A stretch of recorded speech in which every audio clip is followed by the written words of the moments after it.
News 24 में आपका स्वागत है। बिहार के चर्चित सृजन घोटाले में तेजस्वी यादव ने बीजेपी को घेरा है।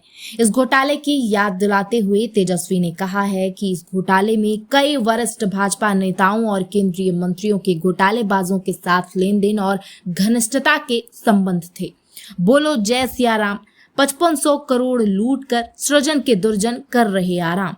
कुछ इसी अंदाज में बिहार के नेता प्रतिपक्ष तेजस्वी यादव ने राज्य के बहुचर्चित सृजन घोटाले में कार्रवाई नहीं होने का आरोप लगाते हुए राज्य सरकार पर तंज कसा है। रविवार को जारी बयान में उन्होंने कहा कि एजेंसियों ने सारे साक्ष्य पर मिट्टी डाल दी। उन्होंने आरोप लगाते हुए कहा कि आज से ठीक 9 वर्ष पूर्व बिहार में 5500 करोड़ रुपए के सृजन घोटाले का पर्दाफाश हुआ था।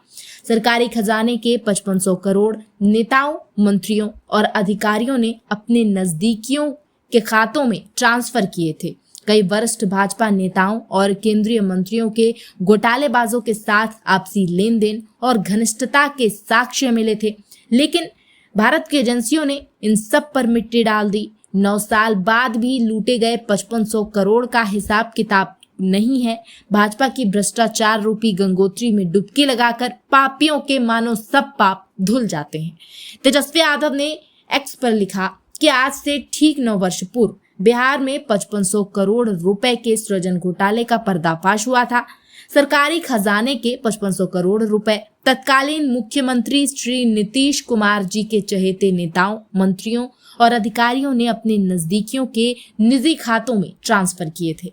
कई वरिष्ठ बीजेपी नेताओं और केंद्रीय मंत्रियों के घोटालेबाजों के साथ लेन देन और घनिष्ठता के स्पष्ट साक्ष्य भी मिले थे, लेकिन जांच एजेंसियों ने कोई कार्रवाई नहीं की, इन सब पर मिट्टी डाल दी।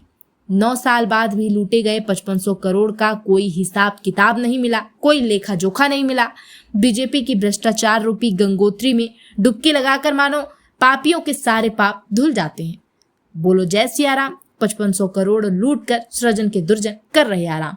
अब देखना यह है कि तेजस्वी यादव द्वारा लगाए गए इस आरोप को सरकार किस तरह से देखती है। क्या राज्य सरकार इस आरोप को स्वीकार करके तेजस्वी यादव के इस आरोप को नजरअंदाज कर देती है, चुप बैठ जाती है, या फिर जनता की नजर में अपनी छवि को धूमिल होने से बचाने के लिए कोई एक्शन करती है।